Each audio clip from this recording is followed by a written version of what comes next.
So new office finally put together. Looks good. Looks legit.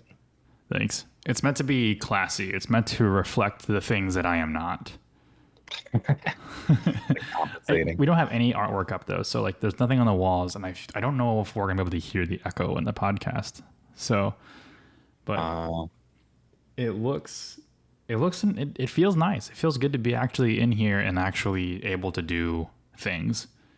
So I got the new uplift desk, so now when I stand up, I can stand up and work. And I didn't think I was going to use it as much as I do, but now I stand up like all the time and work. That's good. I even got one of those little foot mats to stand on to do it. And they have like the edges of them have like these little arch things, so you can put your arches of your feet on it and stretch your arches. You're going to live longer now. It's awesome. Well, I don't know about that. Hopefully. But on another note, we're meeting up. I got to see you tonight. Tonight? Yeah, isn't tonight when I'm coming up? That was tomorrow night. Oh, well, that's even perfect. I can come up tomorrow. But I thought we were doing things. When's the business meeting on Saturday? Tomorrow. Well, so it's tomorrow night, and then you stay because then we're meeting on Sunday too. Oh, well, this makes it even easier. Then I don't have to leave tonight. Mhm. Hell yeah. Good. I didn't want to leave tonight. Okay, cool.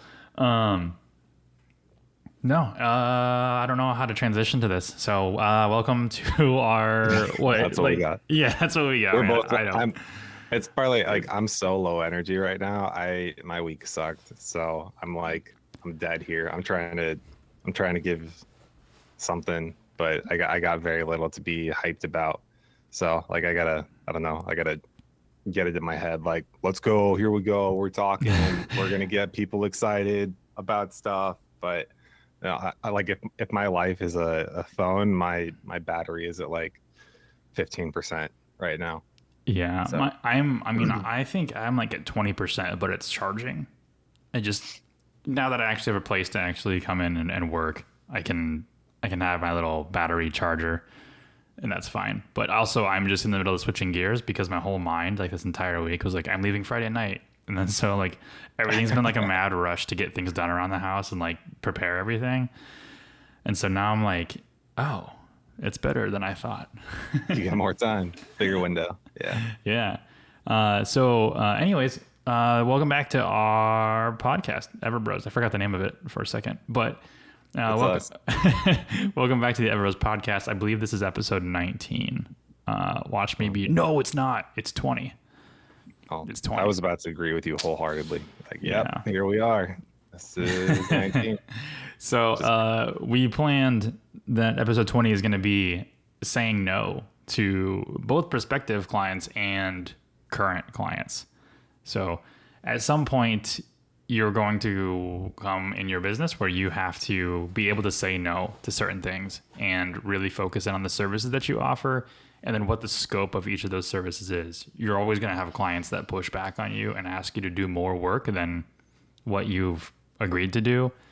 And most agencies kind of find themselves into a trap where they start saying yes to clients, especially their big ones, just to keep that money coming in. And what it ultimately does is just puts you in a hole, and it just traps you for eternity unless you break the cycle. And if you say yes too long in a toxic relationship, eventually that relationship is going to end, and it's not going to be very nice. It's going to be a pretty rocky relationship, and then someone's going to get burnt at the end. So we wanted to make this episode all about teaching you to have the power to say no, and that it can actually be a good thing to say no in terms of how people view you in your business.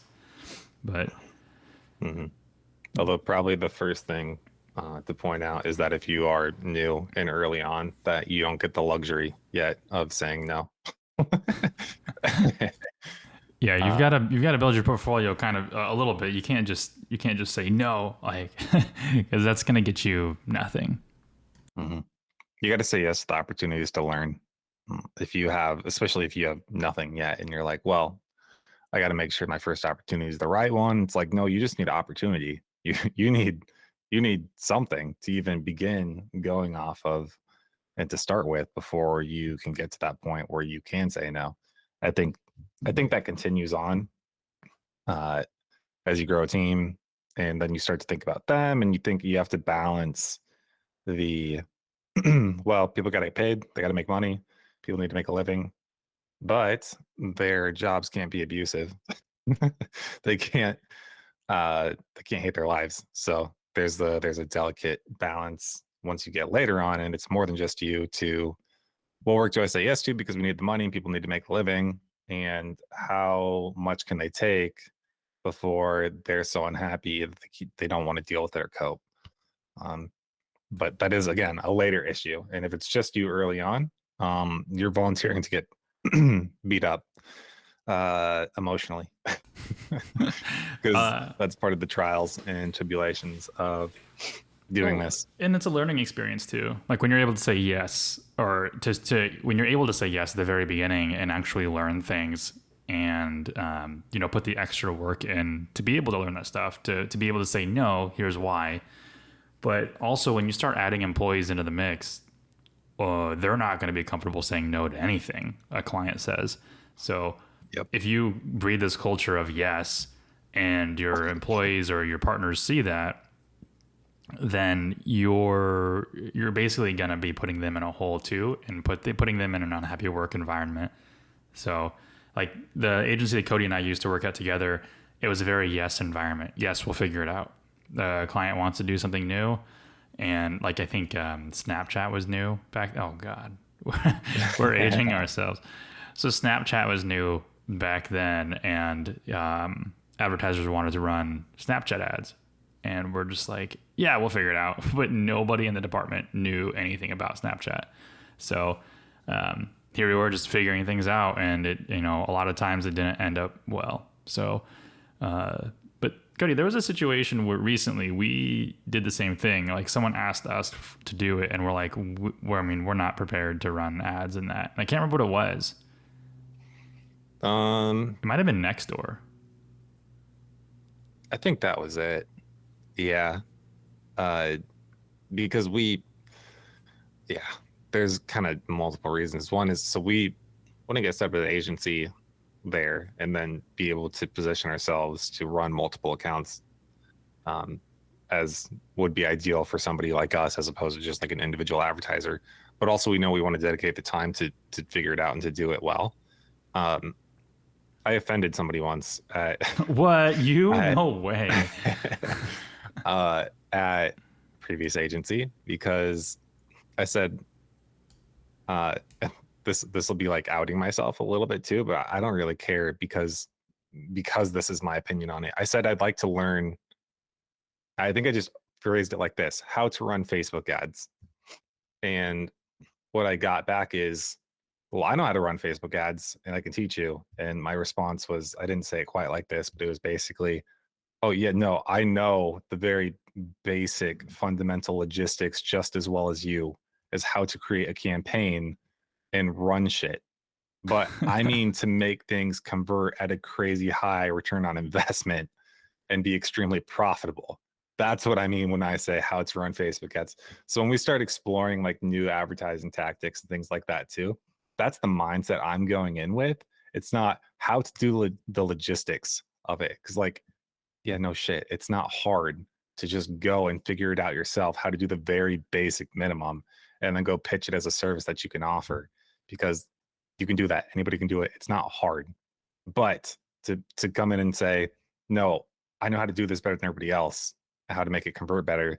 Maybe not literally everybody else, to be in the top 20%, the top 10%, where it's financially viable. And anyway, what I said back was understandably offensive because This is why. This is like it really goes back to like our third episode, which is focuses on the services that work, or maybe that's the third episode. I don't know, but that's why we focus on Google SEO and search ads, because you can't really teach us anything that isn't already known out there. And that I mean, it's a little bit of ego, but it's also a little bit of it's confidence. Like we know exactly how to run solid SEO campaigns. and solid PPC campaigns. And we're confident no one's going to beat us. And if you do, great, teach us. But, we're that confident in it. We're even like Facebook, we have a service for Facebook ads, but even then the process isn't as ironed out as our standard SEO in Google Ads. But there are certain platforms we just don't have any experience running in, like Nextdoor, which is relevant for our niche, which is landscaping and lawn care. But we've even been put in contact with agency reps at Nextdoor. So apparently, as it sits today, Nextdoor has a platform only for agencies, which is super weird. Like agencies and like franchises. So like McDonald's has access to this type of targeting that Nextdoor has, and then like agencies like us have access, but like local businesses don't. A local business can say like, hey, here's where my pin is. I can advertise in this neighborhood or, X amount of mile radius out there. And it's more of just an impression based campaign rather than an actual targeted interest click campaign. But for some reason, agencies and franchises have access to a targeting tool. It's very similar to Facebook Business Manager or Ads Manager, where you can target like interests, certain demographics. You can target anywhere in the US for any business. So if we had a client in Texas, we can run ads in Maryland for whatever reason. But the actual like small businesses don't have access to that. And that could be different by the time this airs, but that's just how it is. So there's a really good opportunity to run ads for local businesses through Nextdoor, but we haven't had time or resources to dedicate really learning the Nextdoor platform to offer it as a service. We can, but we're not gonna, at least right now. We have to feel confident in being able to actually execute a managed service with this. And we had a client that said, that asked us to do this, and we told them straight up, we just said, no, here's why. And I think they really appreciated that. So, I mean, they're still with us, but, once we do start, go ahead. It wasn't a straight up no. It was. It was paraphrasing. No, wait, not yet. No, we will let you know when we get to this. And we're going to slap that guinea pig label on you too. So like, just know that when we do run this, it's, you're probably not going to be, you're paying the full managed service cost. You're just paying for ad spend for sure, but you will be a guinea pig. You're probably not going to see amazing results. Just don't fault us for that. And that's really how we just go in and pitch some of these newer services where we say no for a while and then we bring people on. But that's part of why our retention kicks ass, is because you have other agencies who they don't have that transparency. They don't have that honesty. They say, yes, we can do it. They do that. Just like I was talking about with people who think that they can run Facebook ads. They run Facebook ads with very little knowledge about how to make Facebook ads actually convert at a good rate. And then they're like, what did I get for this? And it's not enough for what they paid for it. I need to run some reporting on our retention rates, because it always gets thrown off because we onboard so many new people that like they're only on for like a month, and that drives our like average retention rates down. I feel like I have to do some math wizardry with like standard deviation or something, or I should only factor in people who haven't left. Nah, that doesn't make any sense. I don't know how to do this. I need someone smart to teach me how to do this without factoring in people who just joined a month ago. Or 2 months ago. Yeah. Or 3 months ago. I think about that sometimes when I think about, especially because I'm surrounded by college kids now who don't know how life works yet. And then I'm talking about things that I have confidence in, which is really just what I've niched down my skills and I feel confident in doing. And then knowing very well the things that I'm not good at, and knowing that those things are worth an insane amount of money in the right places. And I'm the same, but there's just an insane amount of stuff I don't know. And I have no clue. And I'll just, when I get to the point, hope to, we'll get somebody who does, because none of us will live long enough to learn everything that we want to. Yeah. I always find out that, I guess it's kind of a sidebar, but I always find out that people who pretend like they know a lot of stuff in certain platforms, like if you are pitching a service and a client asks about another service and you say, yeah, I can offer that, just because you're trying to say yes, and you come off as the expert in that, in that platform or service, and even though you're not, it's going to show. And it might not be, the client might not think that you don't know that information. They just think you suck. And that's what that's what I see a lot in this industry. It's just like, yeah, my old advertising agency ran our Google ads for us, and I'm just not getting the results that, they promised or that they said they could get. And then we go in their ads account and it just looks awful. And we're like, these people didn't know what they were doing. It's like very obvious to see from our perspective. Yeah.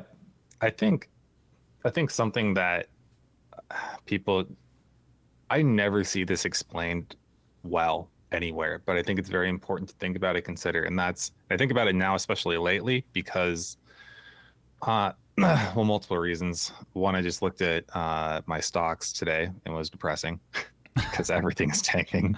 Everything is tanking. Dude, I haven't looked at mine in forever. Don't look. You don't want to. But so then I read the other thing in Stack Marketer the other day about how people were, for outreach tactics, ad spend is getting tighter, but search is the safe haven for so many people and places because it's usually a very cost-effective place to go. So there's two factors you need to consider when you're thinking about like the services you offer and how cost effective and really one of the easiest ways to look at this is go look at the salaries that people who do these different jobs make, and you'll see which ones matter the most and which are the most effective usually.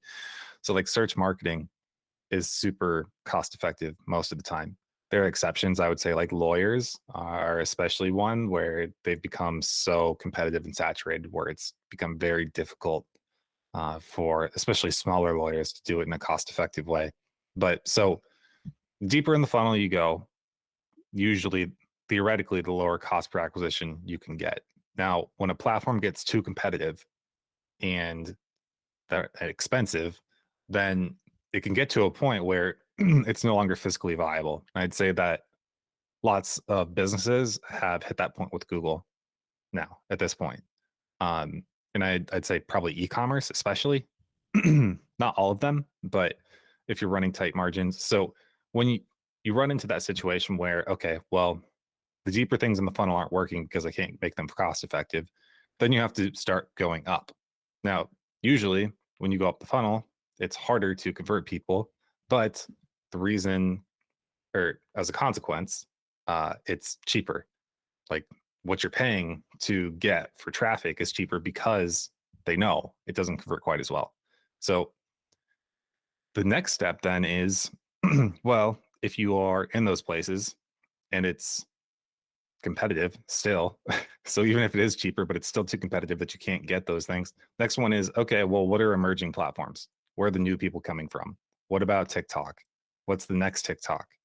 And usually by the time everybody knows what those things are, it's too late. But if you can go find those and offer those as services too, in a cost-effective way, then that's a place that you can really, I don't know, find a place to shine, I guess you could say. But kind of a tangent, but it's I never see people talk about it, and I think people need to understand, because I see so many stupid things said about marketing where people are like, marketing is an investment for the future. I'm like, marketing should pay for itself. Like, yes, yeah, you got to have some perspective with that, but it also should be cost effective. Like if it's a net negative thing, then yeah, that's called education. So we have a client at my day job that says they're like, yeah, we run Facebook ads ourselves and we just need help with them, but we have, I guess, what we call branding ads on Facebook. And I was looking at them and they're definitely like engagement based ads, like click here for this. And I'm just like, is referring to poor performing ads as branding an excuse? Yep. And so now I'm thinking like that's like what their investment is like it's almost like other agencies use, hey, marketing is an investment to get 3 more months out of their client before they leave. And and I think that's when you should have said no to a service you suck at. I would Yeah. rather, because this really goes into, I can't remember which episode we were on when we were talking about this, but I think it was the value adding one, or maybe it was the same focus on the services that work. Because if you, let's say you have two services, your client pays for two services right off the bat. One of them you're really good at, and then the other one you're not very good at. What's going to be very reflective is the one that you're not very good at, because if you're not very good at that, they could make the assumption that you're not very good at the other one too, which is a really good medium to be on. So they're more likely just to leave you and go with somebody else and have them run that as well. So I would rather have our client on two services that we're really good at and not want to leave, than, making us look bad in general and saying, we suck all around. But the other thing comes is if you pitch a service that you are specifically good at, but your client wants something else, and you say, oh yeah, we can do that too. And then you get them on that, and then it sucks. Well, they're not going to come to you for anything else because the one service that you sold them sucked. So that's when you got to say no. I've had this a lot. People always come to me for Facebook ads only. And our Facebook ads aren't the best. They're definitely not comparable to our Google ads. But the way we have it fleshed out, they still perform. We just want people to be on Google ads first. So if somebody comes to me for Facebook ads, I'd say no, like this isn't what we're going to do. And I tell them why. I usually say, hey, I know you want Facebook ads, but we at our agency focus on ROI. And so we focus on a lower portion of the funnel first to get people to actually contact you and get leads. We raise our budget with that, as we go on till we get to that top threshold of where we say, okay, now it's time to diversify platforms. And just sidebar, we do that internally using impression share.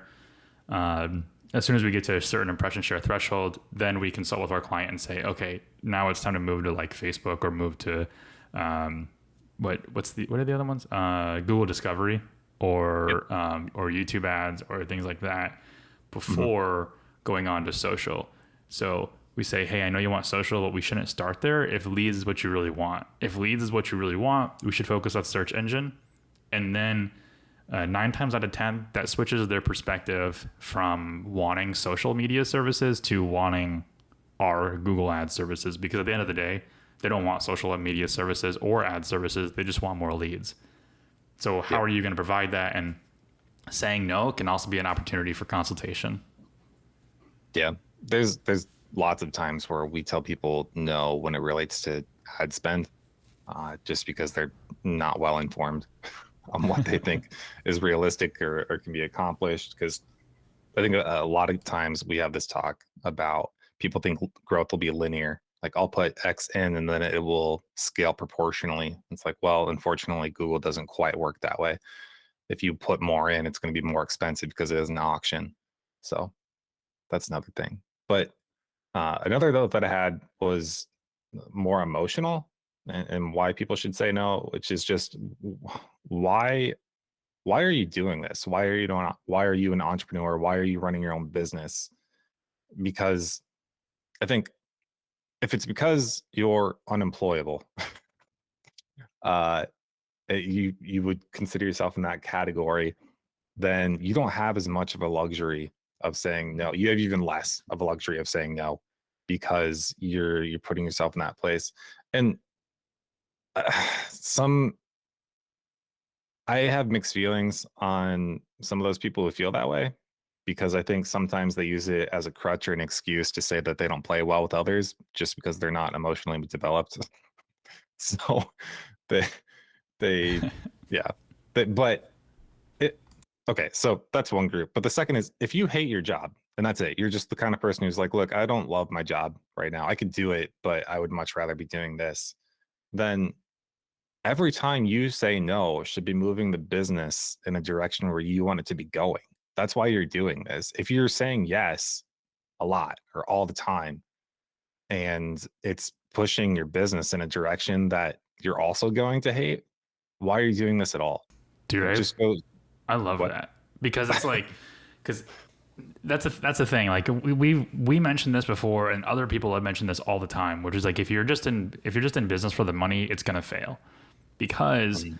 the direction you want your business to go should not be in the direction of the money. Well, it should be, but that's an afterthought. That's an after effect that happens when you push the business where you want it to go. So Mhm. most people want to get into business, one, because they want to be able to control their own time, and they want to not have a cap on what they can earn. But that second part can't be your sole reason to be in business. So my biggest reason for business is I want to be able, and I want to be in control of my own time. I don't want to have to wake up at a specific time. I don't want to have to clock in at a specific time.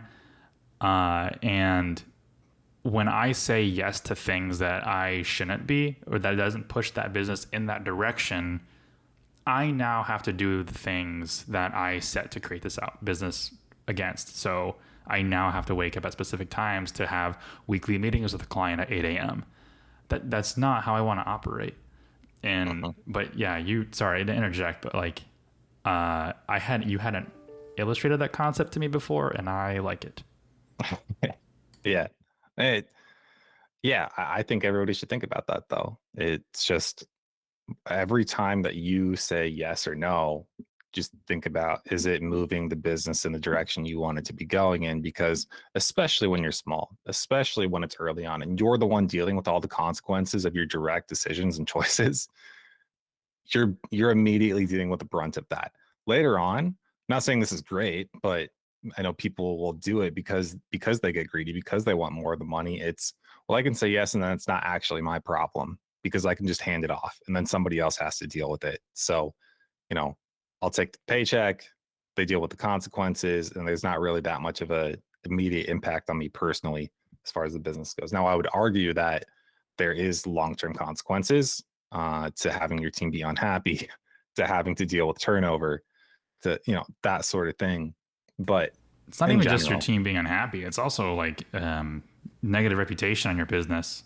Like mhm, if you're confident in handing off something that your agency or your business doesn't handle typically to people that aren't you, that don't have skin in the game, that don't have skin in your business, then I don't know what to say to that. You're just stupid, because they're not gonna deliver at the quality you delivered when it was just you, mhm, because they don't care. yeah, They have a paycheck, and that's it. And you can make the argument that, yeah, like you hire team members who do care and do care about the company culture, which is a topic in its own.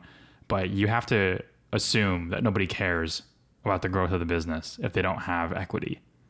So yeah, yeah. I think you build people up as much as you can, and you give them as much autonomy as you reasonably can, and build confidence in them, and hope that they want to take on as much personal responsibility and ownership as they can, and that's always the goal.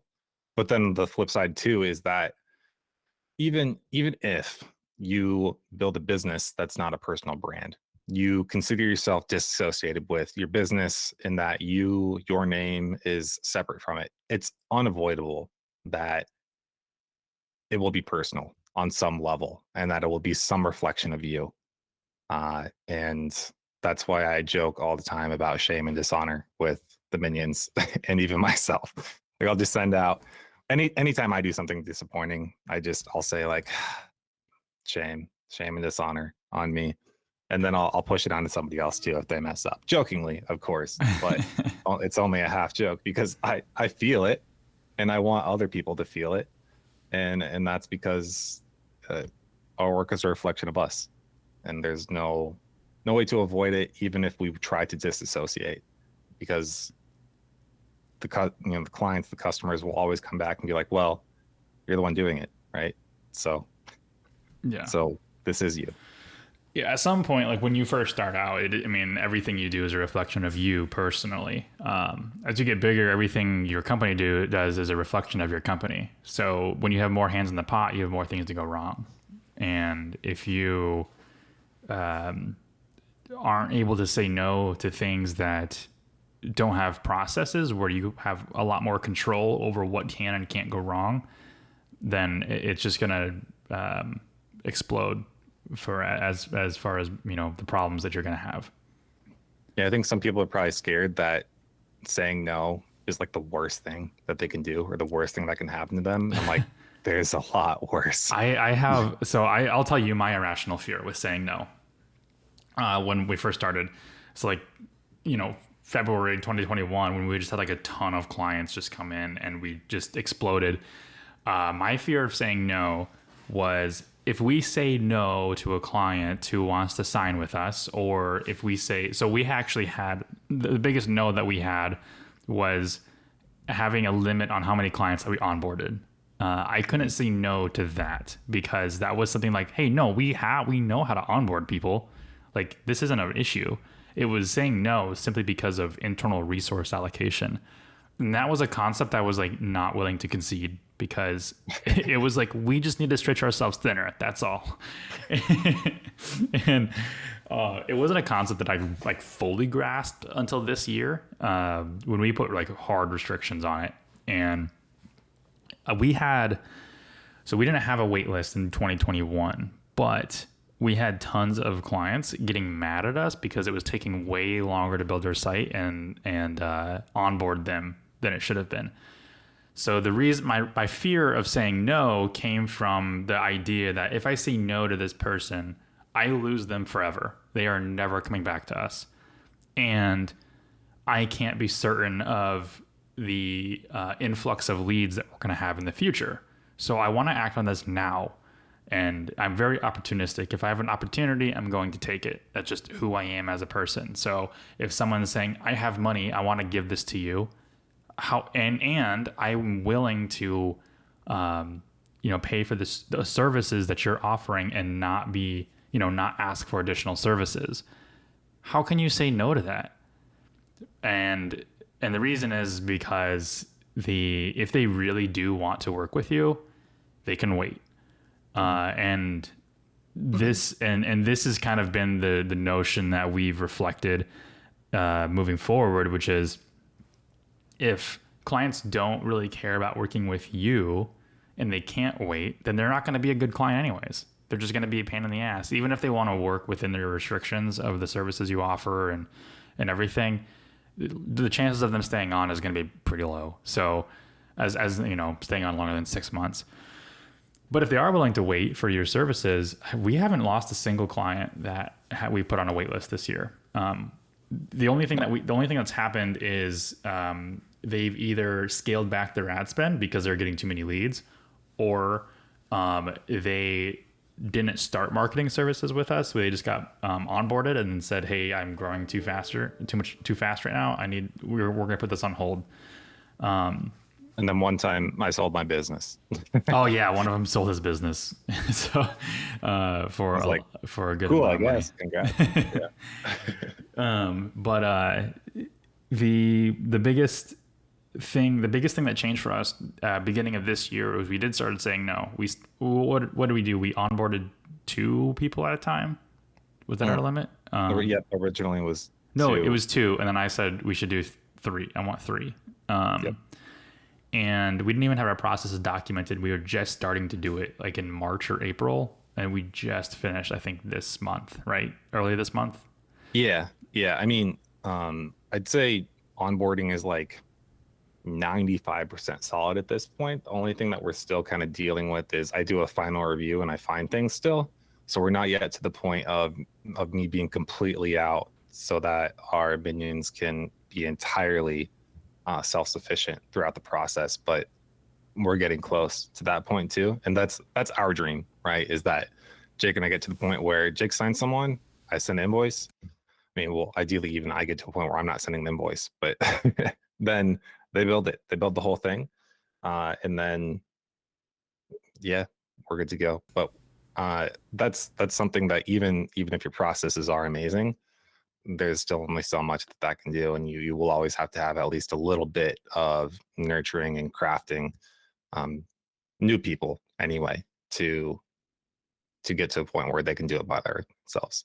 But I wanted to bring this up too because there's a good point that you said. I just did something like this where I've got a jacket that I want some work done on, and I was going to do it myself, but my life sucks and I have no time now. So I'm not going to. I know realistically that it would be like 3 years before I actually got to doing it. So I was talking to Jenny about it, and I was like, "Hey, I like do this." She's like, "Well, you could talk to Morgan, who is her friend, and she's done one thing, one or two, some like tailoring before for me." And I was like, "Yes, yes, 1 billion times yes, absolutely."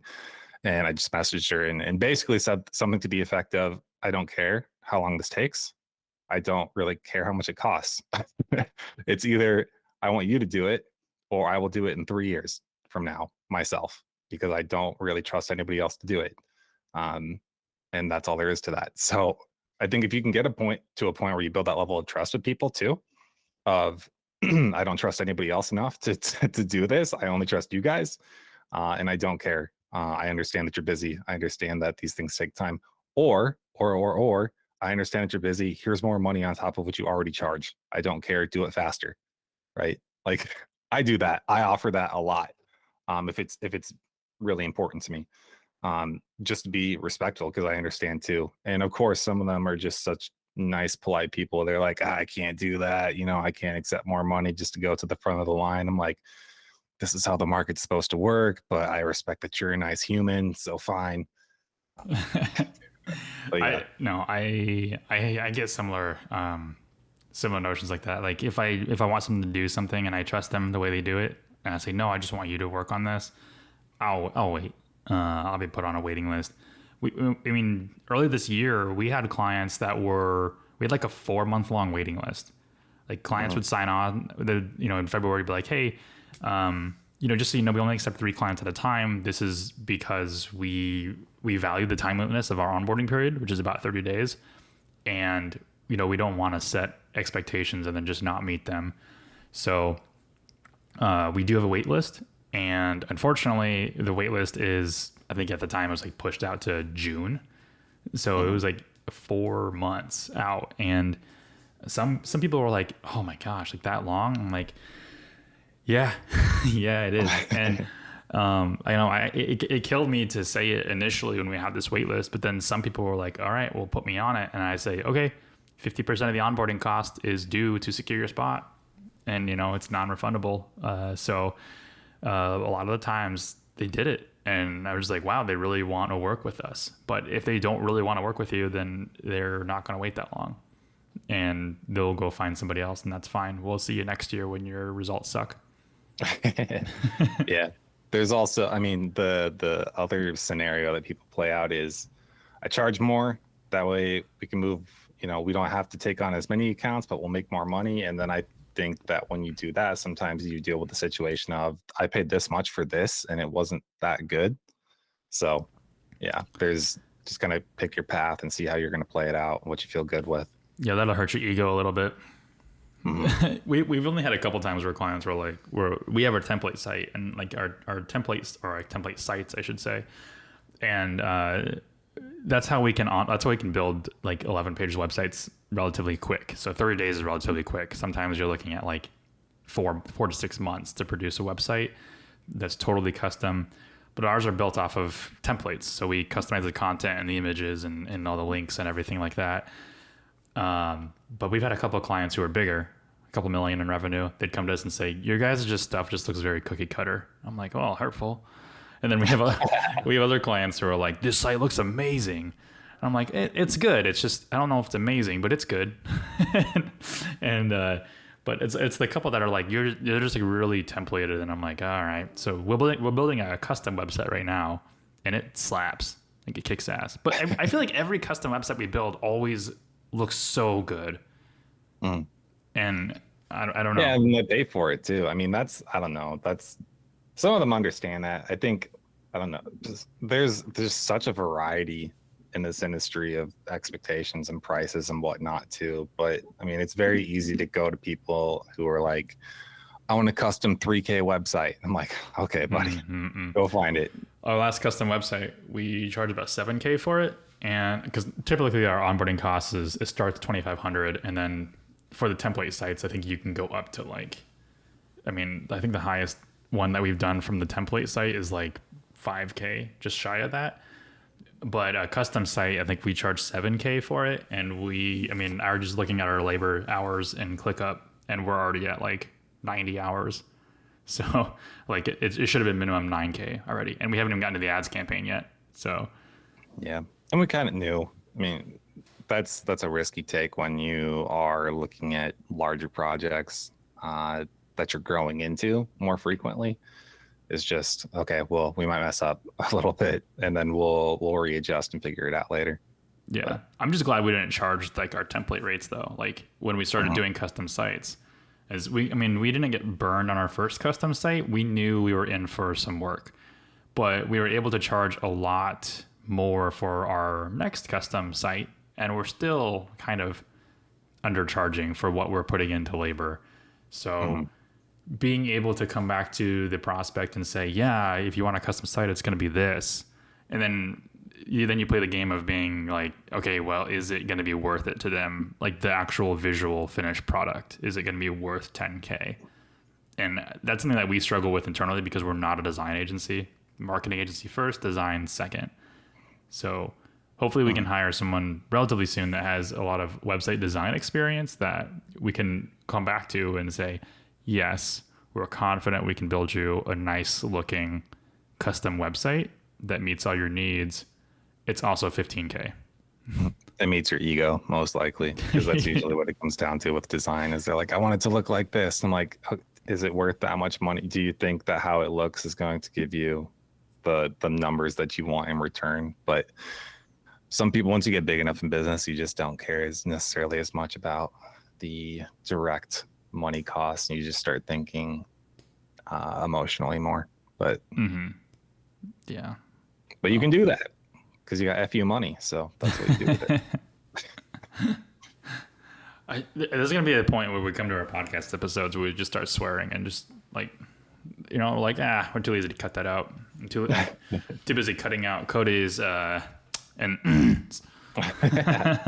Have I gotten better, or is it still bad? No, your clicking is good. Your throat clearing sucks. Yeah, that's just because I died this week. That's yeah. So anyway. Well, I think that's everything we had to say on saying no. Make sure to say no when you get to a good point in your business where you actually want to steer it. When saying no steers it in the direction that you want it to go. But you can't really say no in the beginning. You've got to say yes to things that you don't want to necessarily do or that you're not confident with, but be open about that. Make sure you let the client know, like, hey, I can do this, but just so you know, this isn't my forte. So, we're going to be doing some learning together, and they're going to respect you 10 times more than you pitching your service as if you're very good at this and then you just flop. Yep. So. All right. Do you have anything else? Nah, that's all I got. Cool. All right, everybody. Thanks for listening to this episode. We'll see you next week. See ya.